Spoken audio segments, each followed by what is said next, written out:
এই মুহূর্তে মালিবাগ ফরচুন মার্কেটে আছেন রিপোর্টার ওয়ালিউল সাকিব। সরাসরি যাচ্ছি তার কাছে।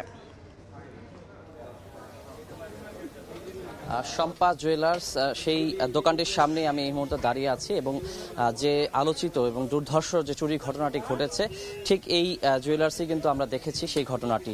এবং যে এই দোকানের মালিকের পক্ষ থেকে যে কথাটি বলা হচ্ছে যে এখানে প্রায় 500 ভরির মতো স্বর্ণ এবং ক্যাশে থাকা প্রায় 40,000-এর মতো টাকা এখান থেকে চোররা চুরি করে নিয়ে গেছে।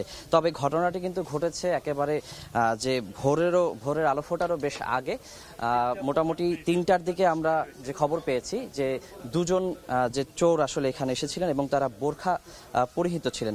বিশেষ করে তারা হচ্ছে দুজন মিলেই হচ্ছে যে এই ঘটনাটি ঘটিয়েছে এবং বলা হচ্ছে যে দোকানের যে তালা ভেঙে তারপর হচ্ছে যে এখানকার যে শাটার রয়েছে সেগুলো ভেঙে তারা কিন্তু ভেতরে প্রবেশ করে এই যে চুরির ঘটনাটি তারা ঘটিয়েছে। তবে পুরো ঘটনাটি আসলে জানা গেছে সিসিটিভি ফুটেজের মাধ্যমে। আর এই ভোরবেলা যে ঘটনাটি ঘটেছে সেটি কিন্তু বেশ কয়েক ঘন্টার মতো এই ঘটনাটি কেউ জানতে পারেনি। বিশেষ করে সকাল 9টার দিকে যখন দোকানটি খুলতে আসেন দোকানের সংশ্লিষ্ট কর্মচারী, তখনই কিন্তু এই ঘটনাটি জানাজানি হয় এবং পরবর্তীতে খবর পেয়ে এখানে আইনশৃঙ্খলা রক্ষাকারী বাহিনীর সদস্যরা যারা ছিলেন তারা এসেছেন। আর এই মুহূর্তে আমরা এখনো দেখতে পাচ্ছি যে সিআইডির ক্রাইম সিন ইউনিট যারা রয়েছেন তারা কিন্তু এখানে কাজ করে যাচ্ছেন।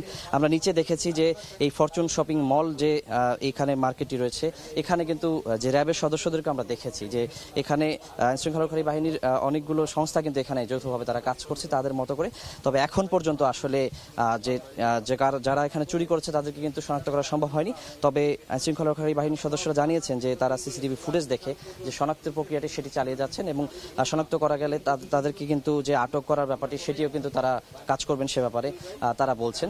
এবং আসলে এই ঘটনায় কিন্তু এই পুরো মার্কেটের যারা অন্যান্য দোকানের মালিক রয়েছেন কিংবা মালিক সমিতি সবাই কিন্তু অনেক হতচকিত হয়ে গেছেন যে আসলে পুরো শপিং মলটি সিকিউরিটি কর্মকর্তা এখানে থাকেন, এখানে নিরাপত্তা প্রহরী থাকেন, তারপর আসলে এরকম এত বড় একটি চুরির ঘটনা কিভাবে ঘটলো সেই বিষয়টি নিয়ে কিন্তু প্রশ্ন উঠছে।